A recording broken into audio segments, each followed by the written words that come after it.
नमस्कार, न्यूज के इकलौते फैमिली शो न्यूज की पाठशाला में आप सभी का बहुत स्वागत। मैं हूं सुशांत सिन्हा। सबसे पहले तो आप सभी को धनतेरस की बहुत बहुत शुभकामनाएं और साथ ही आपको यह भी बता दूं कि आज मेरी तबीयत थोड़ी ठीक नहीं है। दवा खा के आया हूं क्योंकि मुझे लगा आप लोग अगर क्लास में अटेंडेंस लगा रहे हैं तो मैं कैसे घर पे बैठ सकता हूं। तो थोड़ा ऊपर नीचे रहेगा मामला, लेकिन आप भी साथ दीजिएगा तो पाठशाला निकल जाएगी। और इसलिए सबसे पहले आपको बता देता हूं कि आज पाठशाला में कौन कौन सा चैप्टर लेकर आया हूं।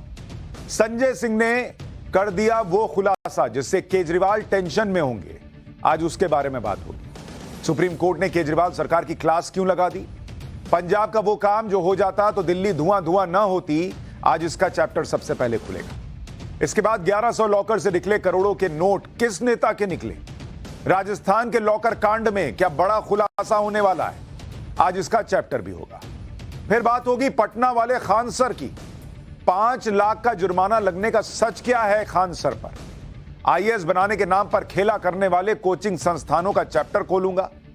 और आखिर में 600 लोगों के दिल में नकली पेसमेकर लगाने वाले डॉक्टर का पूरा सच बताऊंगा। दिल के इलाज में फ्रॉड से बचना है तो यह चैप्टर जरूर देख लीजिएगा, वरना बाद में दिल का झटका लगेगा।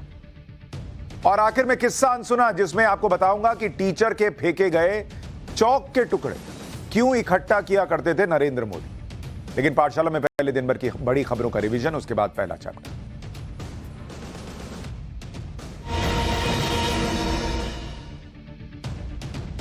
श्री राम जन्मभूमि ट्रस्ट के महासचिव चंपत राय और कोषाध्यक्ष गोविंद देव गिरी महाराज ने आज लखनऊ में सीएम योगी आदित्यनाथ से मुलाकात की। उन्होंने मुख्यमंत्री योगी को राम मंदिर प्राण प्रतिष्ठा समारोह के लिए आमंत्रित किया। इस पर मुख्यमंत्री योगी ने अपने सोशल मीडिया अकाउंट पर लिखा कि आज जीवन धन्य हो गया। यूपी के रामपुर में आजम खान के खिलाफ कार्रवाई जारी है। आज प्रशासन ने रामपुर में बने समाजवादी पार्टी के दफ्तर को सील कर दिया। योगी आदित्यनाथ सरकार ने पिछले दिनों कैबिनेट बैठक में जौहर ट्रस्ट की संपत्तियों की लीज खत्म करने का फैसला किया था, जिसके बाद रामपुर जिला प्रशासन ने कार्रवाई शुरू की। एक दिन पहले प्रशासन की टीम ने रामपुर पब्लिक स्कूल पर ताला लगा दिया था। दिल्ली शराब घोटाला मामले में जेल में बंद दिल्ली के पूर्व डिप्टी सीएम मनीष सिसोदिया की दिवाली जेल में ही मनेगी।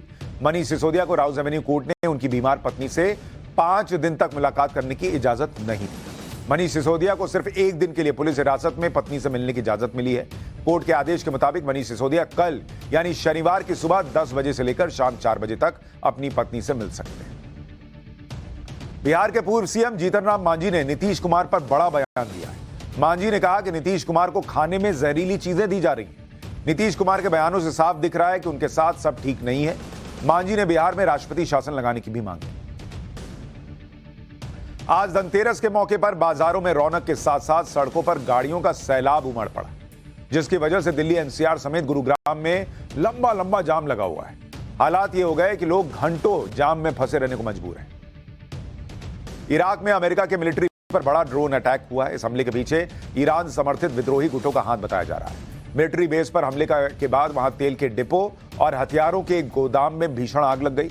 बताया गया कि इस ड्रोन अटैक में अमेरिका की सेना को खासा नुकसान पहुंचा है।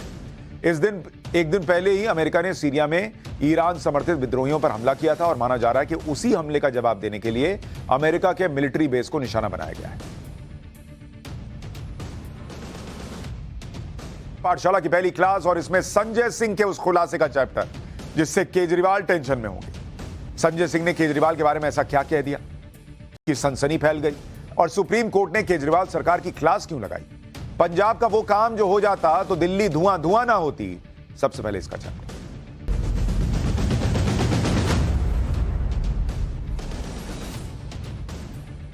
दिल्ली भगवान भरोसे ही है, यह बात आज खुद भगवान ने साबित कर दी, क्योंकि जिन्हें दिल्ली के लिए कुछ करना था वो तो कर नहीं पाए। भगवान को ही एक तरह से दखल देना पड़ा और आज बारिश हुई, दिल्ली की हवा कुछ साफ हो पाई। नहीं तो लोगों ने तो उम्मीद छोड़ दी थी बॉस, क्योंकि जिनको करना था वो तो इधर से उधर बहाने बना रहे थे कि अरे ये तो पंजाब का धुआं नहीं है, अरे ये तो यूपी में जाकर पूछो, हरियाणा में पूछो, अरे हमको तो पता ही नहीं है कि कहां से कितना प्रदूषण होता है, डेटा नहीं है, फलाना ढिमकाना, जो बन पड़ा वो बोल रहे थे। तो पब्लिक भी भगवान भरोसे बैठ गई थी कि भैया इनसे तो ना होगा, क्योंकि एक दिन की बात तो थी नहीं, हफ्ते 2 हफ्ते से सबने देख लिया कि केजरीवाल की टीम ने बातें तो बहुत की, लेकिन प्रदूषण के मामले में दिल्ली की जस की तस बनी रही स्थिति। कभी कहा ऑड इवन लागू करेंगे, कभी कहा आर्टिफिशियल रेन करवा देंगे। अब ये नकली रेन का प्लान ही बनाते रह गए, भगवान ने असली बारिश कर दी। कल रात बारिश हुई झमाझम, लेकिन बारिश से वो नाकामियां नहीं धुली जो दिल्ली देख रही। सुप्रीम कोर्ट से फटकार लग रही है। कोर्ट कह रहा है कि 6 साल से सिर्फ चर्चा ही चल रही है बॉस, रिजल्ट कब मिलेगा। प्रदूषण पर मंगलवार को भी सुप्रीम कोर्ट ने दिल्ली और पंजाब सरकार को फटकार लगाई और आज कोर्ट ने फिर दिल्ली सरकार की क्लास लगाई और राज्यों को भी कहा। लेकिन मुख्य तौर पर दिल्ली और पंजाब की बात आपको इसलिए बता रहा हूं क्योंकि इन दोनों का किरदार बड़ा इंपॉर्टेंट है इस पूरी कहानी। सुप्रीम कोर्ट ने यह क्लास कैसे लगाई, क्या क्या सुनाया, यह आपको आगे बताऊंगा विस्तार से। लेकिन पहले यह देखिए कि इन सब बातों से ध्यान भटकाने के लिए कैसे कैसे स्टंट किए जा रहे हैं। आज आम आदमी पार्टी के सांसद संजय सिंह ने अरविंद केजरीवाल को लेकर ऐसा बोल दिया कि हर तरफ सनसनी फैल गई। एक बार सुनिए संजय सिंह जब कोर्ट से बाहर निकल रहे थे उन्होंने क्या कहा, फिर आपको बताता हूं आगे की बात। तो भाई फंसाने की बहुत बड़ी साजिश है। सिर्फ गिरफ्तारी नहीं, केजरीवाल के साथ बड़ी घटना को अंजाम देने वाले हैं ये लोग। क्या घटना तो भाई फंसाने की बहुत बड़ी साजिश है। सिर्फ गिरफ्तारी नहीं, केजरीवाल के साथ बड़ी घटना को अंजाम देने वाले हैं ये लोग। क्या घटना अब संजय सिंह कह के चले गए कि सिर्फ केजरीवाल जी की गिरफ्तारी नहीं होगी, उनके साथ कुछ बड़ी घटना होने वाली। संजय सिंह को शराब घोटाले में आज कोर्ट में पेश किया गया था। कोर्ट से बाहर निकलते हुए संजय सिंह ने यह सनसनीखेज आरोप लगा दिया कि अरविंद केजरीवाल सिर्फ गिरफ्तार नहीं होंगे, उनके खिलाफ बड़ी घटना या साजिश होने वाली। संजय सिंह से जब पूछा गया कि क्या घटना होगी सर, यह भी तो बता के जाइए, तो इतना कहकर निकल गया कि कुछ बड़ा होने वाला है। अरे बॉस, अगर कुछ बड़ा होने वाला है और आपको पता है, आप डंके की चोट पर कह रहे हैं, तो यह भी बता दीजिए कि क्या बड़ा होने वाला है, या ये सिर्फ पॉलिटिकल स्टंट भर है। और आप तो जेल में हैं बॉस, इन लोगों के सूत्र अब जेल में भी पहुंच गए। बाहर जो बैठे हैं वो तो अभी तक यही कह रहे हैं कि भाई अरविंद केजरीवाल अरेस्ट होने वाले हैं। जेल में बैठे आदमी को यह भी पता चल गया कि न सिर्फ अरेस्ट होंगे बल्कि उनके साथ कुछ बड़ी घटना होने वाली है जेल में। गजब चल रहा है बॉस, क्योंकि संजय सिंह को जब आज कोर्ट में लाया गया तब तो वो बिल्कुल शांत थे। ये देखिए आने की तस्वीर, जाते वक्त बोले कि घटना होने वाली है, आते वक्त एकदम शांत थे। आज मोदी अडानी भी नहीं किया, ऐसे सलाम ठोकते जा रहे थे, मीडिया को कुछ नहीं बोले। बॉस, अगर आपको पता था कि अरविंद केजरीवाल के खिलाफ कोई बड़ी साजिश होने वाली है, कुछ घटना होने वाली है, तो कोर्ट में घुसते वक्त बोलते जाते। उस वक्त कुछ नहीं बोले, उस वक्त दुआ सलाम चल रही थी, ठीक है ठीक है। हर बार जाते थे तो मोदी अडानी करते जाते थे। आज एकदम चुपे चाप अंदर चले गए, केजरीवाल के बारे में भी नहीं बोले। कोर्ट में पेशी के दौरान कभी प्रधानमंत्री मोदी कभी अडानी पर सनसनीखेज आरोप लगाते थे, आज तो केजरीवाल पे बोल के निकल गए। जब कोर्ट के अंदर राहत नहीं मिली, कोर्ट ने उनकी न्यायिक हिरासत बढ़ा दी है 24 नवंबर तक, तब उनको बाहर आकर याद आया कि केजरीवाल जी के साथ तो कुछ बड़ी घटना होने वाली है। संजय सिंह जो आरोप लगा रहे हैं वो बहुत गंभीर आरोप है, क्योंकि अरविंद केजरीवाल एक सिटिंग मुख्यमंत्री हैं और उनके खिलाफ कोई बड़ी घटना की प्लानिंग चल रही है, उसकी आशंका जता रहे, तो कुछ पुख्ता जानकारी देनी चाहिए थी। जांच एजेंसियों को बताना चाहिए कि भाई मुझे पता चला है कि केजरीवाल जी के साथ ये होने वाला है। प्रेस थी, प्रेस को ही बताकर चले जाते कि किस खतरे की बात कर रहे हैं। यहां यह भी सवाल उठता है कि संजय सिंह तो अभी जेल में है, तो फिर उन्हें कैसे पता चला कि अरविंद केजरीवाल के खिलाफ बड़ी साजिश की प्लानिंग चल रही है। हालांकि ईडी आशंका जता चुकी है कि डिपार्टमेंट के अंदर कोई संजय सिंह का करीबी हो सकता है, लेकिन क्या तिहाड़ जेल के अंदर भी संजय सिंह का कोई भेदिया है जो ऐसी सनसनीखेज जानकारी दे रहा है?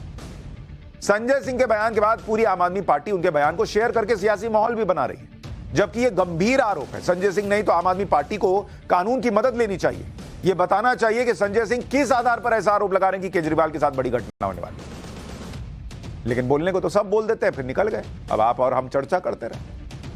खैर, अरविंद केजरीवाल पर सनसनीखेज बयान देकर संजय सिंह तो जेल चले गए। अब उनकी दिवाली दिल्ली की तिहाड़ जेल में ही मनेगी। संजय सिंह को आज कोर्ट से जमानत नहीं मिली, कोर्ट ने उनकी न्यायिक हिरासत को 24 नवंबर तक बढ़ा दिया।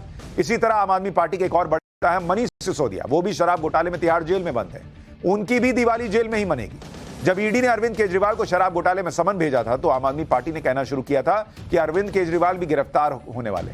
अगर ऐसा होता तो शायद केजरीवाल की दिवाली भी जेल में ही होती, लेकिन अब तक अरविंद केजरीवाल ईडी के समन को टाल रहे हैं। कब तक टाल पाएंगे ये पता नहीं, लेकिन केजरीवाल की दिवाली तो बाहर मनेगी। अरविंद केजरीवाल ने ईडी के समन को तो टाल दिया, लेकिन प्रदूषण की समस्या को कैसे टालते? प्रदूषण पर जब भी सुप्रीम कोर्ट में सुनवाई हो रही है, दिल्ली सरकार को फटकार पर फटकार लग रही है। आज ऑड इवन की स्कीम जो है, नहीं बोले थे कि अभी ऑड इवन लागू कर देंगे, उसको लेकर सुप्रीम कोर्ट ने कहा कि अपनी नाकामी का बोझ कोर्ट पर डालने की कोशिश मत कीजिए। सुप्रीम कोर्ट को यह टिप्पणी इसलिए करनी पड़ी क्योंकि पहले दिल्ली सरकार ने 13 नवंबर से 20 नवंबर के बीच दिल्ली में ऑड इवन लागू करने का ऐलान कर दिया। इसके बाद 7 नवंबर को जब सुप्रीम कोर्ट ने ऑड इवन पर सवाल उठाए तो दिल्ली सरकार ने यू टर्न ले लिया और कहा कि वो ऑड इवन को तभी लागू करेंगे जब सुप्रीम कोर्ट इस मामले में शुक्रवार को सुनवाई कर ले और आदेश जारी कर दे। इस पर सुप्रीम कोर्ट ने कहा कि ऑड इवन लागू करना है या नहीं करना है, यह फैसला तो सरकार को लेना है। कोर्ट इस पर कोई आदेश क्यों जारी करेगा भाई? आज सुनवाई के दौरान सुप्रीम कोर्ट ने कहा कि ऑड इवन स्कीम से कोर्ट का कोई लेना देना नहीं है। ना ही हमने कभी यह कहा कि स्कीम में दूसरे राज्यों से दिल्ली में आने वाली टैक्सियों को शामिल किया जाए। कोर्ट ने सिर्फ इतना कहा था कि भाई ऑड इवन से पॉल्यूशन कुछ बहुत अद्भुत कम हो जाता हो, ऐसा तो कोई डेटा नहीं है, ऐसी कोई जानकारी नहीं है। दिल्ली सरकार की तरफ से कोर्ट में यह भी बताया गया कि भले ही ऑड इवन प्लान से बहुत ज्यादा असर नहीं होगा, लेकिन अगर इससे थोड़ा भी असर होता है तो वो भी बहुत अहम है। इस पर कोर्ट ने कहा कि आपको जो करना है वो करिए, हम आपको यहां ये बताने के लिए नहीं है कि आप क्या करें, यह आपको तय करना है। सुप्रीम कोर्ट ने दिल्ली सरकार के वकील से कहा कि आप कहेंगे कि सुप्रीम कोर्ट ने कहा इसलिए हम ऑड इवन लागू कर रहे हैं या नहीं कर रहे हैं, और सारी बात फिर सुप्रीम कोर्ट पर आ जाएगी। दिल्ली सरकार के वकील ने कहा कि कोर्ट को बताया गया है कि हालात बहुत खराब थे और सरकार फायर फाइटिंग मोड पर काम कर रही है। पर सुप्रीम कोर्ट ने हल्के फुल्के अंदाज में कहा कि जनता के पास तो अब प्रार्थना करने का ही विकल्प बचा है, इसलिए कई बार बारिश हो जाती है और मदद मिल जाती है। अब सुप्रीम कोर्ट की फटकार के बाद दिल्ली के पर्यावरण मंत्री कह रहे हैं कि ऑड इवन स्कीम को अभी लागू नहीं करेंगे क्योंकि बारिश की वजह से हालात पहले से सुधर गए। गोपाल राय ने कहा कि दिवाली के बाद अगर हवा की गुणवत्ता में सुधार नहीं होता है तो शायद ऑड इवन स्कीम को लागू किया जा सकता है। आज सुनवाई के दौरान सुप्रीम कोर्ट ने फिर यह दोहराया कि पराली जलाना रोकना ही होगा। सुनवाई के दौरान सुप्रीम कोर्ट की मदद के लिए नियुक्त वकील अपराजिता सिंह ने बताया कि वेस्ट बर्निंग के साथ साथ पराली का जलना भी प्रदूषण का एक बड़ा कारण। इस पर सुप्रीम कोर्ट ने कहा कि पंजाब सरकार को इसकी जिम्मेदारी लेनी होगी। दिल्ली पर असर पड़ रहा है भाई। आम आदमी के पार्टी के प्रवक्ता नेता भले प्रेस कॉन्फ्रेंस कर करके जो है वो कह दें कि अरे पंजाब तो 500 किलोमीटर दूर है, कोर्ट को दिख ना रहा है। कोर्ट कह रहा है कि भाई वहां पराली जल रही है, दिल्ली पर असर पड़ रहा है। सुप्रीम कोर्ट ने कहा कि पंजाब में अब भी पराली जल रही है। इस पर पंजाब सरकार के वकील ने कहा कि हमने पराली जलने को कम किया है। इस पर सुप्रीम कोर्ट ने कहा कि इसे और कम किया जाना चाहिए। पंजाब सरकार को दूसरी फसलें उगाने के लिए किसानों को इंसेंटिव देना चाहिए। कोर्ट ने यह भी कहा कि पराली को जलाने से रोकने के लिए इमरजेंसी कदम उठाने होंगे। पराली को खत्म करने के लिए जो मशीनें खरीदी गई हैं उनका इस्तेमाल होना चाहिए। कोर्ट ने यह भी सुझाव दिया कि पराली जलाने वाले किसानों को अगले साल या तो एमएसपी मत दीजिए। फिर सुप्रीम कोर्ट ने पंजाब सरकार से पूछा कि वो किसानों के साथ बातचीत क्यों नहीं करती। पंजाब में तो किसान कभी अच्छे तरीके से संगठित हैं, यानी मतलब किसान से बात भी नहीं हो रही। कोर्ट को कहना पड़ रहा बातचीत कीजिए, मशीनों का इस्तेमाल बढ़ाइए, एमएसपी मत दीजिए। अगर जो पराली जलाता है एमएसपी नहीं देंगे। ये लोग जा जाके वहां कृषि कानून जिसका विरोध जो हो रहा था, वाईफाई जा जाके लगा रहे थे इंटरनेट चलाने के लिए, इतना इनको वोट की चिंता थी। ये बंद करेंगे एमएसपी या केंद्र से कहेंगे कि एमएसपी बंद कर दीजिए। सुनवाई के दौरान स्मॉग टावर का भी जिक्र किया। कोर्ट ने फिर पूछा आप लोगों ने क्या किया, स्मॉग टावर बंद क्यों पड़ा है। कोर्ट को बताया गया कि मॉनसून सीजन में इसे बंद करना पड़ता है, इस बीच अचानक मौसम बदल गया। इस पर कोर्ट ने कहा कि हर साल इस वक्त मौसम बदलता ही है बॉस, 6 साल हो गए आप लोग इसका समाधान नहीं निकाल पाए। मतलब एकदम भयंकर छीछा लेदर हो गया भाई कोर्ट में दिल्ली सरकार और पंजाब का कि 6 साल में आप क्या किए हैं। सुप्रीम कोर्ट ने कहा कि लापरवाह रवैया नहीं चलेगा, सभी राज्य जिम्मेदार हैं, इसका समाधान निकालना होगा। और सभी राज्य में जब बात आई तो फिर हरियाणा की भी बात आई, यूपी की भी बात आई, दूसरे राज्यों की भी आई, लेकिन मुख्य तौर पर समस्या की जड़ पंजाब में जो पराली जल रही है उससे इनकार नहीं किया जा सकता। और दिल्ली में 6 साल से कुछ नहीं हुआ है, यह भी निकलकर सामने आ रहा है। सुप्रीम कोर्ट पराली के मुद्दे पर बार बार पंजाब सरकार को फटकार लगा रही है। सुप्रीम कोर्ट की फटकार के बाद अब पंजाब के मुख्यमंत्री भगवंत मान ये कह रहे हैं कि वो पूरी कोशिश कर रहे हैं, यहां तक कि उन्होंने अगली पराली से निपटने के लिए मीटिंग शुरू कर दी है। एक बार भगवंत मान का बयान। देखो ਅਸੀਂ ਬਹੁਤ ਕੋਸ਼ਿਸ਼ਾਂ ਕਰ ਰਹੇ ਹਾਂ, ਅਸੀਂ ਮੀਟਿੰਗਾਂ ਕਰਦੇ ਹਾਂ। ਅਸੀਂ ਤਾਂ ਹੁਣੇ ਅਗਲੀ ਪਰਾਲੀ ਦੀਆਂ ਮੀਟਿੰਗਾਂ ਵੀ ਸ਼ੁਰੂ ਕਰਤੀਆਂ ਕਿ ਕੀ ਆਪਸ਼ਨ ਹੋ ਸਕਦੀ ਹੈ। ਅਸੀਂ ਕੋਰਟ ਦੇ ਵਿੱਚ ਇਹ ਲਿਖ ਕੇ ਦਿੱਤਾ ਕਿ ਝੋਨੇ ਵਾਂਗ ਹੋਰ ਫਸਲਾਂ ਤੇ ਵੀ ਐਮਐਸਪੀ ਦਿਓ। ਸੋ ਇਸ ਕਰਕੇ ਜ਼ਿੰਮੇਵਾਰੀ ਸਭ ਨੂੰ ਲੈਣੀ ਪਊਗੀ, ਇਕੱਲੀ ਸਰਕਾਰ ਤੇ ਨਹੀਂ ਚੱਲ ਸਕਦੀ। अभी समस्या का हल हुआ नहीं है, अगली पराली ना जले इसके लिए मीटिंग अभी से कर रहे हैं, ये बता रहे हैं। दिल्ली में जब प्रदूषण आउट ऑफ कंट्रोल हो गया, जब सुप्रीम कोर्ट ने भयंकर फटकार लगा दी, तब जाकर कल रात को दिल्ली के मंत्री सड़क पर उतरे और दिल्ली के अलग अलग बॉर्डर पर जाकर ये चेक करने लगे कि ग्रैब 4 के नियमों का कड़ाई से पालन हो रहा है या नहीं हो रहा है। दिल्ली के अलग अलग एंट्री पॉइंट पर दिल्ली सरकार के मंत्री निरीक्षण के लिए पहुंचे। चेकिंग के दौरान दिल्ली सरकार के मंत्रियों ने यह भी आरोप लगाया कि कई ट्रकों को बिना जांच के या बिना वैध एंट्री के दिल्ली में एंट्री दी जा रही है, जिसकी वजह से प्रदूषण हो रहा है। इसके बाद आज दिल्ली के पर्यावरण मंत्री ने कहा कि अगर यूपी हरियाणा की सरकारें ईस्टर्न वेस्टर्न पेरिफेरल एक्सप्रेसवे पर टीमें तैनात कर दे तो वहीं से गाड़ियों को डाइवर्ट किया जा सकता है और इसके लिए वो हरियाणा यूपी के ट्रांसपोर्ट मंत्री को पत्र लिखेंगे। यानी इस मामले में भी दूसरे राज्यों पर जिम्मेदारी डालने की कोशिश कर ली। गजब ही भाई इन लोगों का हिसाब। आम आदमी पार्टी के नेताओं की बातों का क्या आधार होता है, यह खुद उन्हें ही नहीं पता होता। पंजाब का हाल देख लीजिए, जहां पराली जलना बंद नहीं हो रही, सुप्रीम कोर्ट तक को फटकार लगानी पड़ी। पंजाब सरकार ने पराली की समस्या से निपटने के लिए जो भी उपाय किए, उसका कोई नतीजा पूरा तो निकला नहीं, वरना ये तस्वीरें थोड़ी आ रही होती। पंजाब के कई इलाकों में पराली लगातार जल रही है। पंजाब की मान सरकार ने दावे बड़े बड़े किए, पराली जलना बंद कर देंगे, पराली से खाद बनाएंगे, पराली से कोयला और बिजली बनाएंगे। सारे दावे तो हवा हो गए।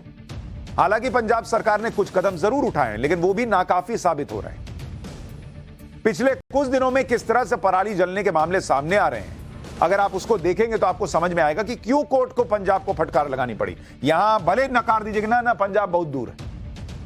पंजाब का आपको अगर आंकड़ा बताऊं कि 5 से 8 नवंबर इसके बीच में कितनी पराली जलने की घटनाएं हुई, 4 दिन में 5578 केस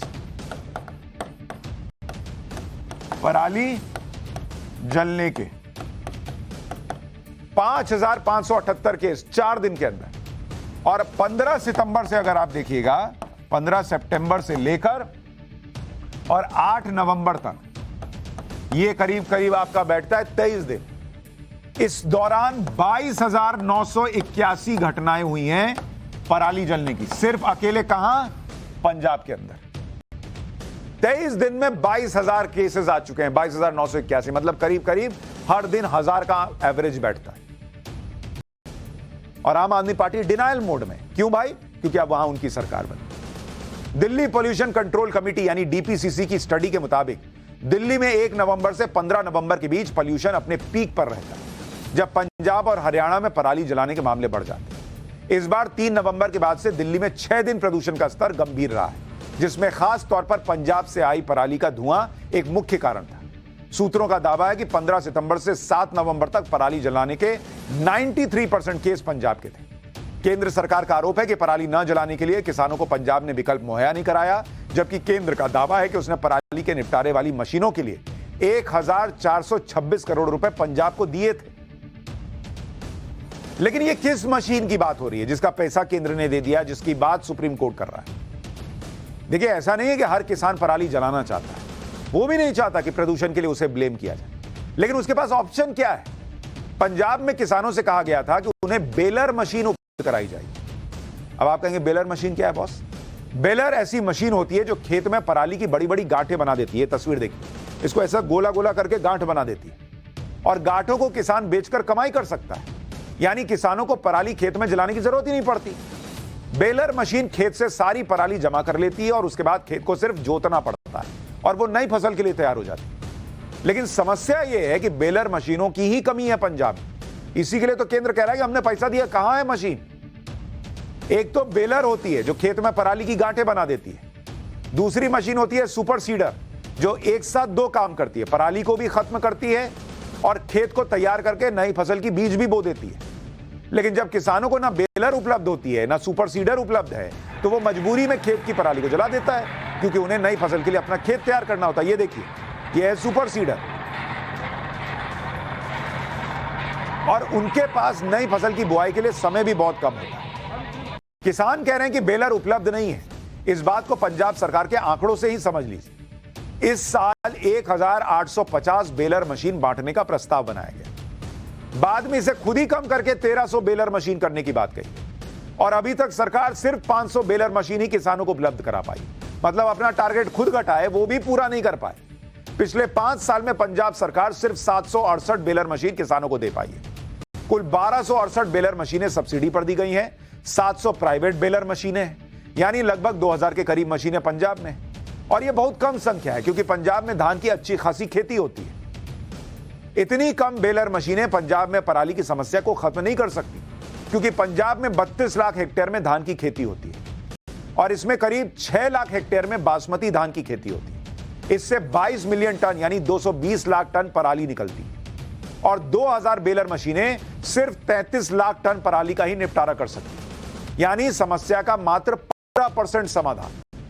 ऐसे में किसानों के पास 2 ही विकल्प बचते हैं। पहला कि वो बेलर मशीनों का इंतजार करें या फिर खेतों में पराली जलाते, जो वो कर देते हैं क्योंकि नवंबर की शुरुआत में ही किसानों को गेहूं की फसल बोनी होती है। ऐसे में वो इंतजार नहीं कर पाते और मजबूरी में पराली जला देते हैं। लेकिन जिस सरकार के पास, आरोप यही ना लगता है कि भाई केजरीवाल भर भर के ऐड पे खर्च कर देते, उनके पास अगर वो इतने सीरियस हैं तो बेलर मशीन क्यों नहीं है? इसका जवाब भी उनको, किसानों को और सुप्रीम कोर्ट को भी देना होगा। पंजाब के किसान नहीं चाहते कि दिल्ली के प्रदूषण का दोष उनके ऊपर आए, लेकिन उनकी मजबूरी यह है कि सरकार छोटे किसानों की समस्याओं का समाधान नहीं कर पा रही। पंजाब में ज्यादातर छोटे किसान ही पराली जलाते हैं। छोटे किसान सुपर सीडर का खर्च नहीं उठा पाते। छोटे किसानों तक बेलर मशीन पहुंच नहीं पाती। सरकार से मिल रही बेलर मशीनें बड़े किसान ले जाते हैं। छोटे किसानों को नई फसल लगाने के लिए 1 महीना मिलता है। 15 अक्टूबर से 15 नवंबर के दौरान ही आलू या दूसरी फसल लगाते हैं। 10 लाख की मशीन पर सरकार सब्सिडी देती है, लेकिन सब्सिडी का पैसा कई चक्कर लगाने के बाद मिलता है। इसके अलावा बेलर मशीन को चलाने के लिए मजबूत और दमदार ट्रैक्टर चाहिए। छोटे ट्रैक्टर से बेलर मशीन नहीं चल सकती और छोटे किसान बड़े ट्रैक्टर खरीद नहीं पाते। लेकिन यहां सब हमने कर दिया है, इसका नारा ठोक दिया जाता है। सोचिए अगर किसानों को मशीन उपलब्ध हो जाती तो ना पराली जलती, ना प्रदूषण होता, उल्टे किसानों को इससे कमाई होती। क्योंकि पंजाब में 1000 के करीब ऐसे कारोबारी हैं जो पराली इकट्ठा करना, पराली सप्लाई करना और पराली बेचने का बिजनेस करते हैं। इन कारोबारियों के पास इतनी बड़ी बेलर मशीनें होती हैं और ये पराली इकट्ठा करके इसे गुजरात, राजस्थान में सप्लाई करते हैं। पंजाब में धान की फसल में करीब 200 लाख टन पराली इकट्ठा होती है, जिसमें 60% पराली का इस्तेमाल कर लिया जाता है, फिर मिट्टी में ही मिला दिया जाता है। लेकिन 40% पराली यानी करीब 80 लाख टन पराली में आग लगा दी जाती है, जिससे निकला धुआं दिल्ली एनसीआर तक आ जाता है। बेलर मशीन के फायदे किसान समझते हैं और इसलिए वो खुद चाहते हैं कि बेलर मशीन मिले। लेकिन पंजाब में बेलर की डिमांड की तुलना में सप्लाई बहुत कम है। 6800 किसानों ने बेलर मशीन के लिए अप्लाई किया, जिसमें से सिर्फ 500 को मशीन मिल पाई। छोटी बेलर मशीन 18 लाख रुपए की आती है और इस पर 50% से 80% तक की सब्सिडी मिलती है। बड़ी बेलर मशीन 1 करोड़ रुपए तक की आती है। बेलर मशीन से किसानों को कितना फायदा होता, आपको यह भी जानना चाहिए। कटाई के बाद धान 250 से 300 रुपए प्रति क्विंटल बिकता है। ऑफ सीजन में धान की कीमत 500-600 रुपए क्विंटल में चली जाती है। प्रति एकड़ धान की खेती से 25 क्विंटल भूसा निकलता है। यह भूसा 6,000 रुपए से 15,000 रुपए प्रति क्विंटल तक बिकता है। यानी पराली और भूसा बेचकर भी किसान उतनी कमाई कर सकता है जितना धान बेचकर करता है, और इसलिए बेलर मशीन की इतनी डिमांड है। लेकिन पंजाब में बेलर मशीन की कमी क्यों है? देश में बेलर मशीन की सिर्फ 2 मैन्युफैक्चरिंग यूनिट है। एक यूनिट पुणे में है, दूसरी यूनिट राजकोट में है। दोनों ही यूनिट पंजाब में बेलर की डिमांड को पूरा नहीं कर पा रही। पंजाब में कृषि विभाग के संयुक्त सचिव का कहना है कि हम 100 बेलर मशीन की सप्लाई नहीं कर पाएंगे। बहुत हुआ तो 1100 बेलर मशीन दे पाएंगे। अगर यही बेलर मशीनें मिल जाती तो पराली न जलाई जाती, न पराली का धुआं दिल्ली तक बढ़ता।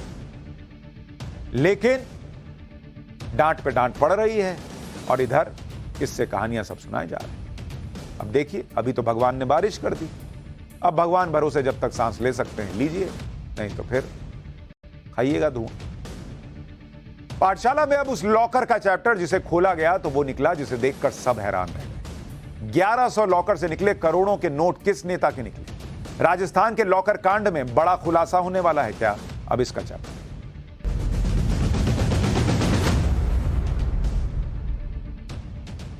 राजस्थान में विधानसभा चुनाव हो रहे हैं। चुनावी माहौल गर्म है और ऐसे माहौल में अगर बेहिसाब पैसा कहीं से निकलने लगे तो हर कोई हैरान रह जाएगा। और राजस्थान के जयपुर में ऐसा ही हो रहा है। आप देखिए बॉस, नोटों के बंडल। एक बार तो किसी का ईमान डोल जाए, इतना पैसा मिल जाए तो आदमी नौकरी छोड़ दे।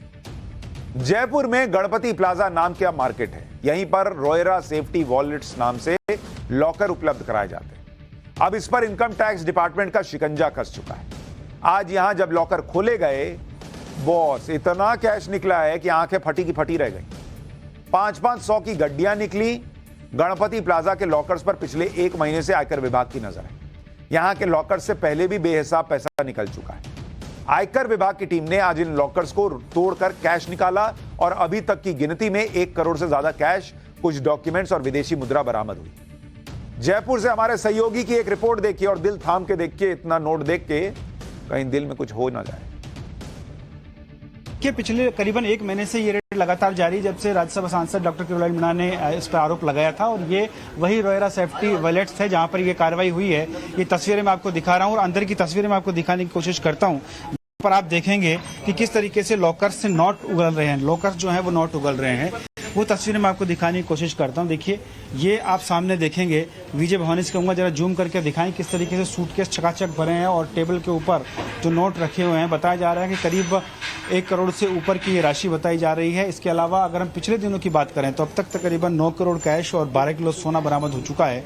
लेकिन अभी ये जो लॉकर खोले गए, 2 लॉकर खोले गए हैं जिसमें नकदी लगातार गिनी जा रही है। काउंटिंग आप देख सकते हैं, सामने काउंटिंग जारी है। वो तस्वीरें मैं आपको दिखा रहा हूँ। देखिए, सामने जो अधिकारी हैं वो काउंटिंग कर रहे हैं और नोटों की गड्डियां जो हैं वो आप देख सकते हैं, अंदाजा लगा सकते हैं कि किस तरीके से बेशुमार जो पैसा है वो यहाँ पर है।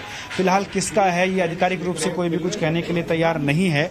अभी जब ये आधिकारिक रूप से बताया जाएगा तब पता लगेगा कि किसका पैसा है। लेकिन फिलहाल इन लॉकर से ये पैसा निकल रहा है, सोना उगल रहे हैं लॉकर और लगातार कई दिनों से कार्रवाई जारी है। ये देखिए, सामने मैं अपने विजय भवानी से कहूँगा जरा दिखाएं किस तरीके से नोट ही नोट यहाँ पर नजर आते हैं। इसके अलावा गोल्ड भी काफी मात्रा में यहाँ है। बताया जा रहा है कि अब तक की जो कार्रवाई हुई है उसमें करीबन 12 किलो गोल्ड निकलने की बात सामने आ रही है। ये डॉलर भी हो सकती है, ये रियाल भी हो सकते हैं। और आप देख रहे हैं वहाँ जो महिला कर्मचारी हैं उनके पास भी, इनके बगल में बैठे आदमी के पास आप देख सकते हैं हाथ में जो मुद्रा है वो विदेशी मुद्रा है। उसके वही देखिए सामने, वो देखिए मैं आपको दिखा रहा हूँ, वो सामने जरा जूम करके दिखाएं भवानी में, उनके हाथ में जो मुद्रा है वो विदेशी मुद्रा नजर आ रही है। तो भारतीय मुद्रा के साथ साथ विदेशी मुद्रा भी इस लॉकर से निकल रही है।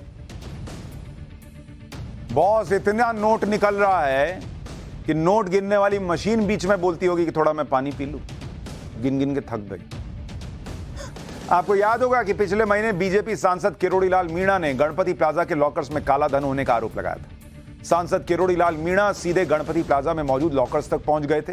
उस दौरान बड़ा हंगामा हुआ था। किरोड़ीलाल मीणा ने आरोप लगाया था कि इन लॉकर्स में ब्लैक मनी रखी हुई। किरोड़ीलाल मीणा का आरोप था कि इन लॉकर्स में करीब 500 करोड़ रुपए का काला धन है। साथ में 50 सोना होने का भी आरोप उन्होंने लगाया था। और अब जब ये लॉकर्स खुल रहे हैं तो गड्डियां पे गड्डियां विदेशी मुद्रा सब निकल रही है, सोना निकल रहा है। गणपति प्लाजा में इनकम टैक्स डिपार्टमेंट की रेड में क्या क्या मिला है उसकी डिटेल आपको बता देता हूं। गणपति प्लाजा के लॉकर से अब तक 9 करोड़ से ज्यादा कैश मिलने की बात है। फॉरेन करेंसी के साथ 12 किलो सोना यह भी निकल गया है। 13 अक्टूबर को पिछली बार आयकर विभाग ने छापा मारा था। 20 अक्टूबर को 80 लॉकर्स के मालिकों को नोटिस जारी किया गया। 17 अक्टूबर को 3 लॉकर्स से 80 लाख रुपए बरामद। 21 अक्टूबर को करीब 3 करोड़ रुपए की बरामदगी हुई। गणपति प्लाजा में करीब 1100 लॉकर्स हैं जिनमें से 540 लॉकर्स एक्टिव नहीं है। कुछ लॉकर्स के मालिक का नाम और पता ही नहीं मिल रहा, यानी वो बेनामी है। इनकम टैक्स को रेड के दौरान अहम डॉक्यूमेंट्स भी मिले, यानी इन लॉकर्स से अभी पैसा, डॉक्यूमेंट, सोना क्या क्या निकलता जा रहा है और क्या क्या निकलेगा कहा नहीं जा सकता। चुनाव में पैसे का खेल तो बहुत होता है, इसलिए चुनाव के समय एजेंसीज की नजर रहती है कि कहां करोड़ों में कैश इधर उधर हो रहा है, क्योंकि आशंका रहती है कि इस कैश का इस्तेमाल चुनाव में हो सकता है। राजस्थान में अब तक जो कैश की जब्ती हुई है उस पर चुनाव आयोग ने जो आंकड़े जारी किए हैं उसके मुताबिक जून से अक्टूबर के बीच 648 करोड़ की कीमत का कैश और दूसरा सामान जब्त हुआ। 9 अक्टूबर से 24 अक्टूबर के बीच 244 करोड़ की कीमत का कैश और दूसरा सामान जब्त हुआ। यानी लगातार कैश पे कैश निकलता जा रहा है, पैसा निकलता जा रहा है। और अभी भी इस बात का जवाब निकलना बाकी है कि पैसा है किसका, किसी नेता का है, किसका है। इतने नोटों के बंडल, विदेशी मुद्रा, सोना कहां से आया बॉस? और ये राजस्थान में चल क्या रहा है? अगर ये हंगामा ना होता तो भैया ये पैसा तो फिर जिसका था उसके पास मजे से रहता और पता नहीं क्या क्या इस्तेमाल होता। पाठशाला में अब 600 लोगों के दिल में नकली पेसमेकर लगाने वाले डॉक्टर का चर्चा। उसका पूरा सच क्या है, दिल के इलाज में फ्रॉड से बचना है तो ये चैप्टर देख लीजिए बॉस।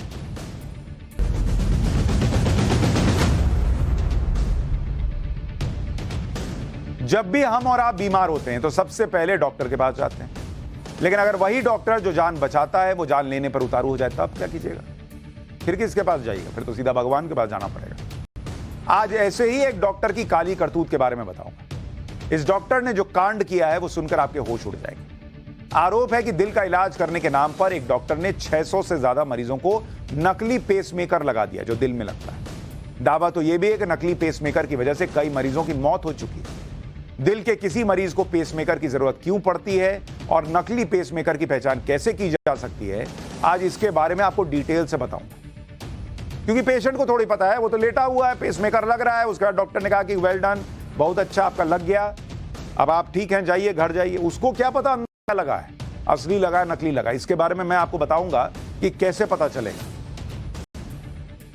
और आप दिल के इलाज में कैसे धोखे से बच पाए। लेकिन पहले आपको इंसिडेंट तो बता दूं, जिस डॉक्टर पर अपने मरीजों के साथ धोखा करने और उनकी जान से खिलवाड़ करने का आरोप लगा है, पहले उसके बारे में जानिए। मामला उत्तर प्रदेश के सैफई में उत्तर प्रदेश आयुर्विज्ञान विश्वविद्यालय का है। इस मेडिकल कॉलेज के कार्डियोलॉजिस्ट समीर सर्राफ को पुलिस ने गिरफ्तार किया है। ये भाई साहब है। आरोप है कि फार्मा कंपनियों से मिलीभगत करके कार्डियोलॉजिस्ट समीर सर्राफ ने 600 से ज्यादा मरीजों को डुप्लीकेट पेसमेकर लगा दी, जिसकी खराब क्वालिटी की वजह से इलाज के कुछ समय बाद ही कई मरीजों की तबीयत बिगड़ गई। पेसमेकर लगाने वाले मरीजों का आरोप है कि डॉक्टर ने 20 साल तक पेसमेकर के काम करने का दावा किया था, लेकिन 2 महीने गुजरे नहीं कि पेसमेकर में खराबी आने लगी। जांच में यह भी पता चला कि डॉक्टर सर्राफ ने डुप्लीकेट पेसमेकर लगाने के लिए एक मरीज से 1,85,000 रुपए वसूले, जबकि हल्की क्वालिटी के पेसमेकर मरीजों को लगाए गए उनकी कीमत सिर्फ 97,000 रुपए थी। यानी आरोपी डॉक्टर ने डुप्लीकेट पेसमेकर के लिए मरीजों से करीब 2 गुनी कीमत भी वसूली। मतलब पैसा बेचारे डबल दिए और काम 2 कौड़ी का किया इस पेसमेकर। डॉक्टर साहब ने तो किया ही किया। डॉक्टर समीर सर्राफ पर साल 2021 में सस्ते और डुप्लीकेट पेसमेकर लगाने का आरोप लग चुका है, जिसके बाद उन्हें सस्पेंड कर दिया गया था और लंबी जांच के बाद पुलिस ने इसी हफ्ते आरोपी डॉक्टर को गिरफ्तार कर लिया। पुलिस के मुताबिक अब तक 200 से 250 मरीजों को डुप्लीकेट पेसमेकर लगाने की पुष्टि हो भी चुकी है और जांच में यह संख्या और बढ़ सकती है। डॉक्टर पर लगे आरोपों पर इटावा के एसएसपी ने क्या कहा है वो सुनिए, फिर आपको बताता हूं कि पेसमेकर भला क्या है और नकली पेसमेकर पहचानना कैसे है। विवेचना से पाया गया है कि यह व्यक्ति जो है, जो मरीजों को पेसमेकर, जो सैफई में मेडिकल कॉलेज है उसमें आदेश कुमार नाम जो स्टूडेंट है, चीफ स्टूडेंट है, उसके जो है अधीक्षक थे, चिकित्सा अधीक्षक थे, उनके द्वारा अभियोग दर्ज कराया गया था। ये इसमें जो है उन्होंने पाया कि इनके द्वारा पेसमेकर जो मरीजों को लगाए जाते थे उसमें डुप्लीकेट पेसमेकर लगाने जाने की बात प्रथम दृष्टया विवेचना से पाई गई है। साथ ही साथ विदेश यात्राएं करने तथा विभिन्न कंपनियों के माध्यम से जो सामान, जो मेडिकल इक्विपमेंट्स वगैरह खरीदे जाते थे, उनमें भी उन्होंने जो है कुछ न कुछ अनियमितता बरती थी, जिसकी वजह से लगभग 2 से 2.5 करोड़ रुपए की अनियमितता की बात प्रकाश में आई है। पूरे रजिस्टर के हिसाब से देखा गया है तो उसमें से 2 से 250 लोगों की बताया गया है कि अभी तक की जो हो सकता है तफ्तीश में, अभी चूंकि तफ्तीश चल रही है इसमें, अब और से गहराई से पूछताछ की गई है। तथ्यों के आधार पर 2 से 250 लोगों के आसपास इसमें प्रभावित होने की बात बताई गई है, जिनको पेसमेकर के साथ, इनके साथ जो है कहीं न कहीं से अनियमितता की गई है तथा इनके जीवन से कहीं न कहीं से खिलवाड़ किया गया है। सैफई के डॉक्टर और फार्मा कंपनी की मिलीभगत का काला चिट्ठा और विस्तार से खोलूंगा, लेकिन पहले आपको यह भी तो जानना चाहिए कि पेसमेकर होता क्या है और क्या काम करता है। असल में कई वजहों से जब दिल की धड़कन एबनॉर्मल हो जाती है तो धड़कनों को रेगुलेट करने के लिए डॉक्टर अंदर एक मशीन लगा देता है जिसको पेसमेकर कहते हैं। पेसमेकर इलेक्ट्रिकल पल्सेस के जरिए दिल की धड़कनों को रेगुलेट करता है। पेसमेकर को चलाने के लिए इसमें एक बैटरी लगी हुई होती है। आमतौर पर इस्तेमाल होने वाले पेसमेकर के 3 हिस्से होते हैं। एक हिस्सा जनरेटर है, दूसरा तार है और तीसरा सेंसर है। हालांकि अब वायरलेस पेसमेकर भी बनाए जा चुके हैं। पेसमेकर 3 तरह के होते हैं: single lead pacemaker, dual lead pacemaker और बायवेंट्रिकुलर पेसमेकर। सिंगल लीड पेसमेकर में हार्ट के निचले दाएं चैम्बर में रखे एक तार को यूज किया जाता है। ड्यूअल लीड पेसमेकर में एक तार ऊपरी दाएं चैम्बर में और एक तार निचले दाएं चैम्बर में होता है। भाई दिल को 4 चैम्बर में बांटते हैं। जबकि तीसरी तरह के बायोवेंट्रिकुलर पेसमेकर में 3 तार होते हैं जिन्हें हार्ट के ऊपरी दाएं, निचले बाएं और निचले बाएं चैम्बर में रखा जाता है। डॉक्टर्स का कहना है कि जिन लोगों की कई बार धड़कन बहुत धीमी या तेज हो जाती है, सांस फूलने, चक्कर आने, बेहोश होने जैसे लक्षण दिखने लगते हैं, उन्हें पेसमेकर लगाना जरूरी हो जाता है। ऐसे में पेसमेकर लगाने से उसकी क्वालिटी के बारे में जरूर पता कर लेना चाहिए। पहले पेसमेकर की क्वालिटी का पता कैसे कीजिएगा बॉस? इसके लिए हमने सीनियर कार्डियोलॉजिस्ट अंशुल जैन से बात की। अंशुल जैन ने बताया कि बढ़िया पेसमेकर कौन सा होता है। जिन लोगों को पेसमेकर की आवश्यकता होती है उनके पास इसका कोई और ऑल्टरनेटिव नहीं होता। जिनकी हार्ट बीट स्लो है या पंपिंग कम है, उसको तेज करने के लिए पेसमेकर डालना आवश्यक है। ज़्यादातर इनकी वारंटी लाइफ लॉन्ग होती है, जो एडवांस मॉडल्स हैं, और कुछ सस्ते मॉडल्स की वारंटी कम होती है। तो जब हम पेसमेकर लेते हैं, हमें 2 चीज़ पता करनी चाहिए। पहला कि पेसमेकर की बैटरी लाइफ कितनी है। ये कंपनी आमतौर पे एक रफ आइडिया देती है कि 10 साल, 15 साल या 20 साल या 5 साल। दूसरा, हमें पूछना चाहिए कि इसकी वारंटी कितनी है। मतलब कि जब बैटरी खत्म होगी तो उसे रिप्लेस करने के लिए क्या हमें पूरा पैसा देना पड़ेगा, आधा पैसा देना पड़ेगा, या फिर चौथाई पैसा देना पड़ेगा। मरीज के हार्ट के पास लगाया गया पेसमेकर लगातार उसकी धड़कनों को मॉनिटर करता रहता है। ये देख रहे हैं, जैसे ये आपका दिल है और उधर बगल में पेसमेकर लगा हुआ है, तो ये क्या आपका देख रहा है कि हार्ट बीट कैसा चल रहा है। जैसे ही पेसमेकर में जो सेंसर लगा होता है, उससे अगर ये पता चला कि मरीज की धड़कन कम होने लगी, उसी वक्त पेसमेकर का जनरेटर जो है वो इलेक्ट्रिकल पल्स रिलीज कर देता है। उसको पता लग गया कि भाई यहां कुछ गड़बड़ हो रही, तो उसने अपना काम शुरू किया। इलेक्ट्रिकल पल्स मरीज के हार्ट तक पहुंचती है और फिर धड़कन को नॉर्मल कर देती है। लेकिन जब असली की जगह डुप्लीकेट पेसमेकर लगा दिया जाता है, जैसा कि यूपी के सफाई में डॉक्टर साहब ने कर दिया, तो वो मरीज को फायदा देने के बजाय उसके लिए बड़ा खतरा साबित हो सकता है।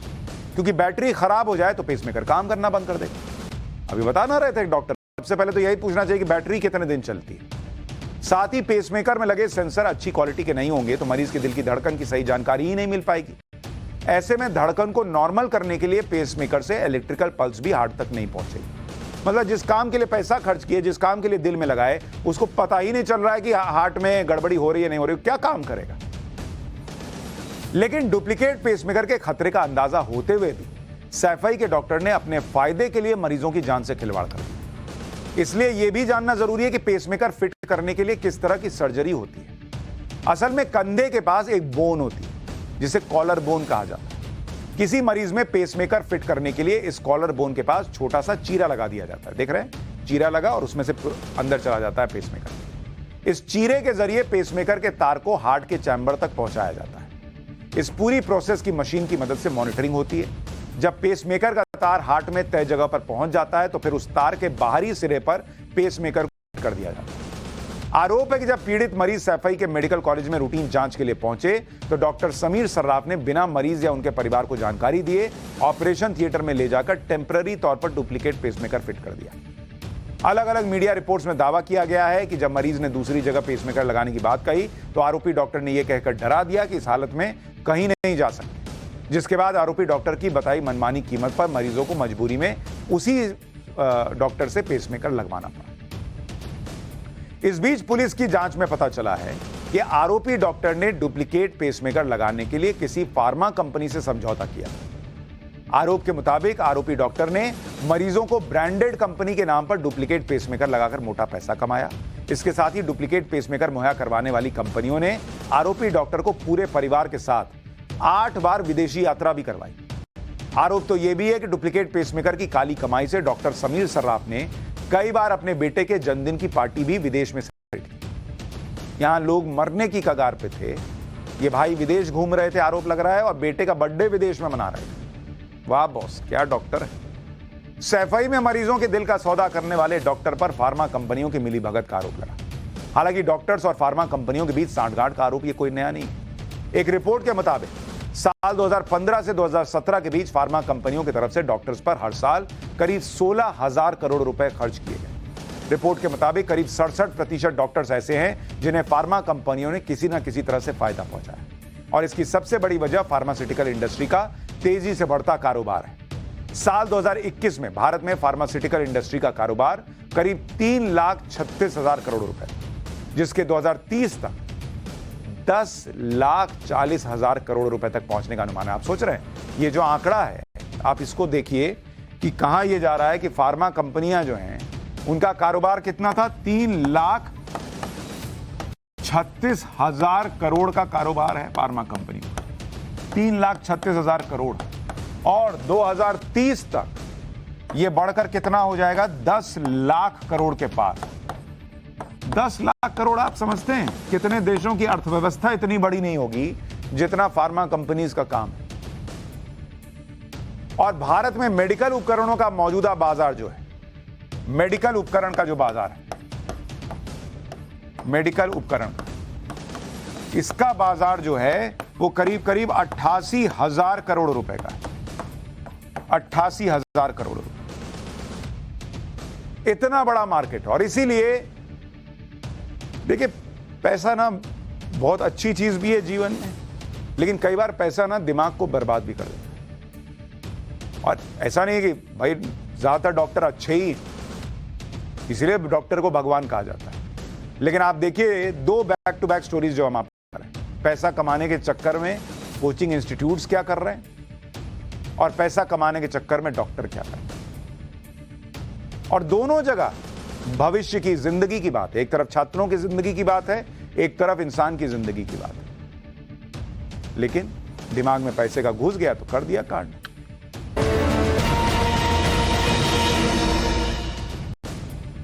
और पाठशाला में अब किस्सा सुना। प्रधानमंत्री नरेंद्र मोदी का पूरा बचपन बहुत गरीबी में गुजरा, ये तो सबको पता है।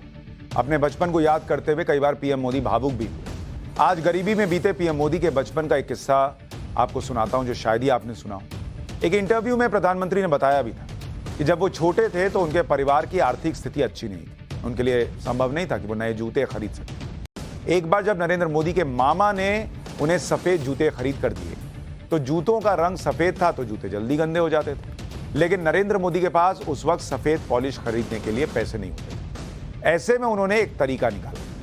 पीएम मोदी ने बताया था कि क्लास से जब सब बच्चे चले जाते थे तो वो चौक के उन टुकड़ों को जमा करते थे जिन्हें ब्लैक बोर्ड पर पढ़ाते वक्त टीचर फेंक देते थे।